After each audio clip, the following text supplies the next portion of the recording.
11. ülesanne. Matkajad on mingis vanas vasekaevanduses ja siis tuleb mingid reaktsioonivõrrandeid koostada ja tasakaalustada. Kõigepealt nad saadi teada, et vaske toodeti mineraalist, mille peamine koostisosa on vask-1-sulfiid.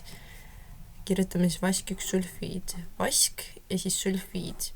Sulfiidi oksidatsiooni aste minu meelest on -2. Jah, -2 ja kui meil on vask 1, see tähendab, et meil on vaja 2 vaske siis järelikult, ehk siis Cu2S. Nii ja siis seda põletati hapniku toimel, ehk siis tuleb panna hapnik ja siis saadus oli vask 2 oksiid ja vääveldioksiid. Ehk siis tuleb vask oksiid ja vääveldioksiid. Ja nüüd see tuleb tasakaalustada ka. Me sellest vaatame, et vaski oleks piisavalt. Siia peame 2 panema, sest siin on 2 vaske. Siis vaatame, kas teisi asju on ka piisavalt.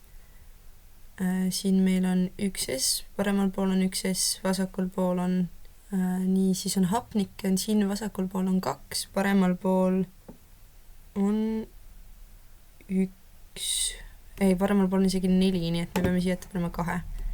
Nüüd peaks olema tasakaalus. Nii siis kasutati söe mitte täielikul põlemisel tekkivat süsinikoksiidi, kus juures süsinikoksiid ise oksudeerus süsihappegaasiks. Ehk siis meil on süsi on C, teen jälle selle sinise värviga. Süsi pluss siis ta põles, kui ta põleb, siis tuleb juurde hapnik ja sealt saadi mittetäielikul põlemisel CO. Nüüd seda tasakaalustada läheb siia ette 2 ja siia ette 2, siis meil on kõiki korralikult õige kogus. Nii, süsinikoksiid ise oksudeerus süsihappegaasiks, mul on tunne, et see on meie eksitamiseks siia pandud see lause. Ja siis vask 2 oksiidi redutseerimine. Seal me saame kasutada seda CO-d, ehk siis meil on vask 2 oksiid pluss siis see CO ja nüüd meil tuleb siit vask pluss süsihappegaas ja ta on tasakaalus ka juba. 12. ülesanne. Et on mingisugune piimakari. Tabelis on esindatud mõningate ioonide sisaldused 1 kilogrammis lehmapiimas mingi tüübi uurimuse põhjal. Mis katiooni sisaldus piimas on keskmiselt suurem? Kõigepealt võib-olla määrame ära, millised siin on katioonid. Katioonid on, meil on see plusslaeng, nii et see on katioon, see on katioon, see on katioon ja see on katioon. Nüüd on küsimus, millise kontsentratsioon on kõige suurem. Põhimõtteliselt me peame vaatama, milline arv siit on kõige suurem ja see on siis vastavalt kaaliumi oma. Nüüd tahetakse kaltsiumi aatomi elektronskeemi. Ehk siis kaltsiumi elektronskeem. Kõigepealt peame vaatama, mis on kaltsiumi protonite arv. Nii, lähme üles poole. Kaltsium on lineaarrühm. Nii et tal on 4 kihti ja 20 siis vastavalt seda protonit ja siis viimasel kihil tal on 2, sest ta on teises A-rühmas. Nüüd lähme alla tagasi. Meil on kaltsium. Tal on kokku 20 protonit ja need on 4 kihis 1, 2, 3, 4 ja viimases on 2. Nüüd igas kihis, me peame seda valemit peast teadma, on 2N ruudus siis elektroni. Ehk siis esimeses kihis on siis 2 korda N-i asemel on siis 1 korda 1 ruudus. Esimeses kihis on 2 elektroni. Teises kihis on siis 2 korda 2 ruudus võrdub siis 8. Kolmandas on 2 korda 3 ruudus on siis 18, on ju, sest 9 korda 2 on 18.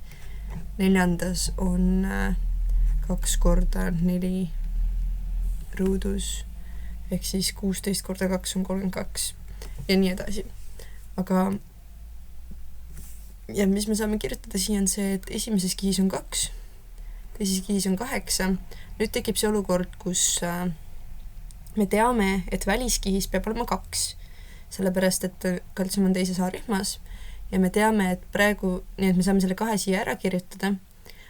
Nüüd me peame põhimõtteliselt võtma kokku 2 pluss 8 pluss 2 on kokku 12 ja lahutama selle sellest 20 ehk 20 teeme võib-olla niimoodi, et need lahutada sellest, ehk siis 20 miinus 2 miinus 8 miinus 2 võrdub siis on ju 20 miinus 12 võrdub 8. Nii et siia tuleb ka 8. Nüüd vasta küsimustele kaltsiumi aatomist moodustunud kaltsiumiooni kohta. Mitu prootonit on tema tuumas? No prootonite arv ei muutu, sellepärast, et kui meil on mingi element, siis mis element see ongi defineeritud selle järgi, mitu prootonit tal on, ehk siis kaltsiumil on alati 20 tuumas. Nüüd tekib küsimus, et mitu elektroni on kaltsiumiooni elektronkattes. Ta on +2, me teame, et ühe elektroni laeng on miinus. Elektronil on miinuslaeng. Järelikult on 2 elektroni ära kaotanud, et ta sai 2 plusslaengut. Ehk siis järelikult tal nüüd peaks olema 18 elektroni. Sest 2 tükki ta on kuskil ära kaotanud. Millise tabelis oleva jooni elektronkattes on sama palju elektrone kui kaltsiumioonil? Ehk siis vaatame, mis joonid siin on. Meil on magneesiumioon, naatrium, kaalium. Võtame selle perioodilisuustabeli võib-olla alla poole. Siis me ei pea kogu aeg scrollima kõige üles. Nii. Meil on, mis meil siin on? Meil on magneesium. Kus on magneesium? Magneesiumil on 12 prootonit tavaliselt. Ehk siis tavaliselt ka 12 elektroni, nii et praegu tal on järelikult 10 elektronist on 2 ära andnud. Siis kaltsium, kaltsiumil me teame, et me juba määrasime, tal on 18 praegu. Siis on naatrium. Naatriumil on harilikult 11, kuna ta on 1 ära andnud, siis tal järelikult on 10. Kaaliumil on 19, tavaliselt on 1 ära andnud, nii et tal on 18, nii et me võime panna, et see on kaalium. Põhimõtteliselt me võime kloori ka minu eest siia panna, sest klooril on, kus see on kloor? Klooril on 17, aga tal on 1 juurde võetud, nii et tal on ka 18. Põhimõtteliselt võib kloori ka panna. Ja siin on oluline nüüd märgata seda ka, et küsitakse iooni valemit, nii et see pluss ja miinus on siin kohustuslik. Ja ma arvan, et tuleb valida üks nendest, et ei tasu mõlemas kirjutada. Aga siis meil tekib piimahapnemisel piimhappe. Ja siis nad tahavad, et me tõmbaksime molekulis sellele osale ümber joone, mis määrab piimhappe kuulumise karboksüülhapete aineklassi. See on see osa, sellepärast, et see on see karboksüül, asjade jupp. See COH, mis on igast hapete küljes, igast karboksüülhapete küljes. Seda tuleb lihtsalt peast teada. Siis tahetakse teada piimhappe kohta, et mitmes piimhappe molekulis on sama palju süsinikuaatomid kui 2 piimasuhkru ehk laktoosi molekulis. 2 piimasuhkru ehk laktoosi molekulis oleks 24 süsinikku. Nii et loeme nüüd kokku ära, mitu süsinikku on tavaliselt piimhappes. Tavaliselt on 3 süsinikku. Ehk siis meil on põhimõtteliselt vaja nüüd teada 24 ja jagada 3-ga on 8. Ehk siis 8 piimhappe molekulis.